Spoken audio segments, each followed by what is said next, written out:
एक बच्चा जो शिकम मादर से पैदा होता है। अच्छा, दूसरी बात, अगर ये बच्चा जो माँ के पेट में है, कोई बाहर वाला बंदा जो दुनिया में है, अंदर पेट में जाके बच्चे को ये बताए कि मेरे लाल, बाहर बहुत बड़ी दुनिया है, बाहर बड़े रंग हैं, बड़े दरख्त हैं, आम हैं, सेब हैं, रंग हैं, आवाजें हैं, हुस्न है, जल्दी आओ बाहर।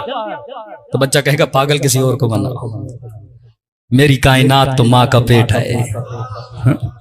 तो मौला कहते हैं, जब हम लोगों को कहते हैं ना, हुसैन कह रहे थे दुनिया कुछ भी नहीं, जन्नत बहुत बड़ी है, बरज़ख बहुत बड़ी है, लज्जतें भी ज्यादा हैं, ये उसी नादान बच्चे की तरह बोलता है मुझे बाहर नहीं जाना, मुझे शिकम में रहना है। लेकिन जब बाहर आता है रोता हुआ आता है, थोड़े मजे चख लेता है, अब इसे बोलो वापस जाओ, कहेगा मर जाऊंगा, वापस नहीं जाऊंगा। इसीलिए फरमाते हैं हर मरने वाला मरने के बाद अल्लाह को बोलेगा, ऐ काश तूने मुझे पहले मौत दी होती, जब वहां के आलम को देखेगा। अब फरमाए जो बच्चे पैदा होते हैं, तीन तरह के किस्म के बच्चे।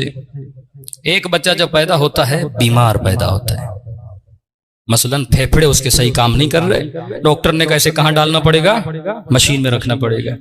अब बच्चा, माँ की कितनी ख्वाहिश होती है बच्चा मेरी गोद में आए, अब माँ को कितनी तकलीफ होती है बच्चा उसे लिया जाए और मसलन किसी मशीन में रखा जाए, 10 दिन 6 दिन 20 दिन अपने बच्चे से दूर रहती है। एक बच्चा बीमार पैदा होता है। दूसरा बच्चा वो है जो नाकिस पैदा होता है, मसलन दुनिया में आया बहरा है, दुनिया में आया अंधा है, दुनिया में आया गूंगा है, दुनिया में आया आंख लेकर नहीं आया। अब सवाल यह है, क्या दुनिया में आने के बाद दुनिया इसे तकलीफ देती है या ये खुद बजाते खुद तकलीफ में होता है? बारीक नुक्ता है। देखिए, एक बच्चा माजूर पैदा हुआ, टांग नहीं थी, पैरालाइज था। दुनिया में तो कोई चीज नहीं बिगड़ी ना, सूरज भी वहीं, चांद भी वहीं, हवा भी वहीं, दरख्त भी वही, खाना भी वही। लेकिन जब ये दुनिया में आता है तो तकलीफ में होता है। क्यों तकलीफ में होता है? क्योंकि इसका वजूद दुनिया के वजूद से मुतनासिब नहीं होता। मिसाल के तौर पे आप यहां से चांद पे चले जाएं, आप चांद पे सांस नहीं ले सकते। क्यों? क्योंकि अल्लाह ने आपकी बॉडी दुनिया के लिए बनाई है, चांद के लिए नहीं बनाई। वहां जाएंगे आप सांस नहीं ले पाएंगे, घुटन पैदा होगी, बंदा मर जाएगा। दुनिया इसे तकलीफ नहीं देती। जब ये दुनिया में आता है, इसका वजूद दुनिया के साथ मिसमैच है, हमाहंग नहीं है, लिहाजा ये तकलीफ में आता है। क्योंकि सब आवाजें सुन रहे होते हैं, ये आवाज नहीं सुन पाता, सब देख रहे होते हैं, ये देख नहीं पाता। फरमाया बरज़ख किसी को तकलीफ नहीं देती। जब तू बरज़ख में पैदा होता है लूला लंगड़ा होकर, तू खुद तकलीफ में होता है, क्योंकि वहां तू बरज़खी लज्जतों से फायदा नहीं ले सकता।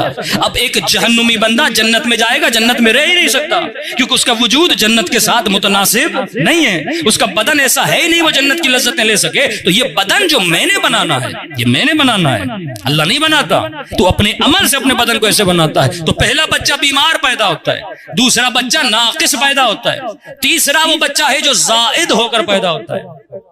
मसलन पैदा हुआ, 2 दिल लेकर आया। मैं कहता हूं माँ को तो खुश होना चाहिए ना, बच्चा 2 दिल लेकर आया है, लेकिन माँ खुश नहीं होती। क्यों? क्योंकि वो दुनिया के मुताबिक पैदा नहीं हुआ, एक्स्ट्रा ऑर्डिनरी चीज लेकर आया है। अगर 3 हाथ लेकर आए तो माँ खुश नहीं होती, अगर 4 टांगे लेकर आए तो माँ खुश नहीं होती, अगर 2 सर लेकर आए तो माँ खुश नहीं होती। हालांकि खुश होना चाहिए, एक्स्ट्रा ऑर्डिनरी चीज लाया है। फरमाया बिल्कुल इसी तरह जब तू बरज़ख में आएगा वो लेकर आ जो अहले बैत ने कहा है, एक्स्ट्रा ऑर्डिनरी काम न किया कर।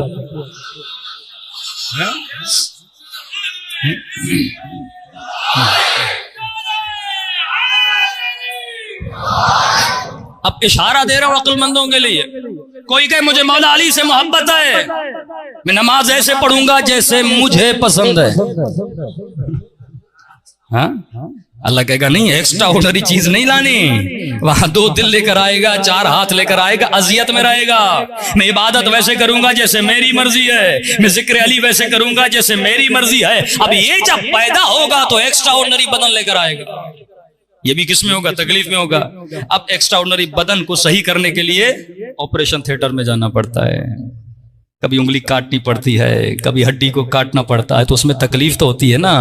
तभी इमाम फरमाते हैं जो लोग बरज़ख में पैदा होंगे, या सालिम पैदा होंगे, या बीमार पैदा होंगे, या नाकिस पैदा होंगे, या जायद पैदा होंगे, ये तेरा इख्तियार है तू दुनिया में अपने बरज़खी बदन को कैसे बनाता है। अब आखिरी जुमला बड़ा मेरे मौला का मोहब्बत वाला जुमला, फरमाते हैं जब हॉस्पिटल में बच्चा पैदा होता है तो माँ को कितनी खुशी होती है, रिश्तेदार इस्तकबाल के लिए आते हैं, कोई मिठाई लेकर आता है, कोई फूल लेकर आता है। जैसे सही सालिम बच्चा पैदा हुआ, माँ बाप को कितनी खुशी होती है। अब फरमाया आए लोगों सुनो, रसूल का फरमान है अना व अली अबवा हाज़िहिल उम्मा, मैं और अली इस उम्मत के बाप हैं। ये जो तुम्हारे जिस्मों के बाप हैं, ये दुनिया वाले जो तुम्हारे माँ बाप हैं, ये तुम्हारे जिस्मों के बाप हैं, लेकिन अगर तुम्हारी रूह का कोई बाप है तो या मोहम्मद है या अली है।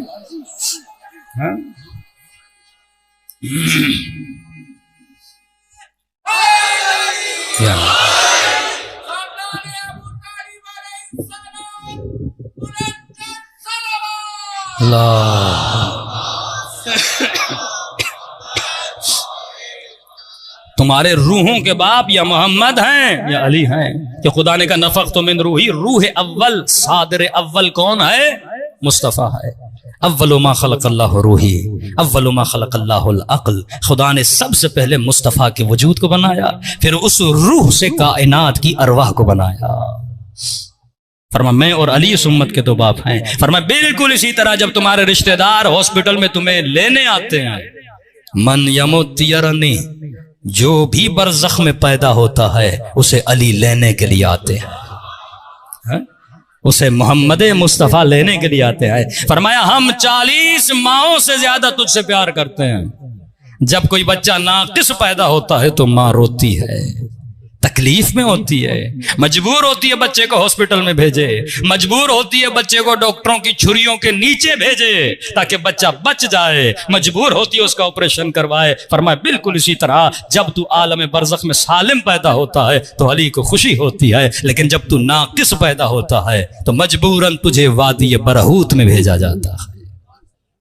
दो वादियां हैं, वादी सलाम और वादी बरहूत। जो सही सालिम पैदा होते हैं वो वादी सलाम में जाते हैं, लेकिन जो नाकिस व ज़ाइद बीमार पैदा हो, अब हर इंसान की अपनी एक हद है। अगर कोई बीमार है शायद 10 दिन वादी बरहूत में जाए ठीक हो जाए, अगर नाकिस है उसको देर लगेगी, अगर ज़ाइद है उसे देर लगेगी। तो फरमाया आए अली के चाहने वाले, जिस तरह माँ के पेट में अपने बच्चे का ख्याल करते हो, बिल्कुल इसी तरह दुनिया के पेट में भी अपनी रूह का ख्याल किया करो।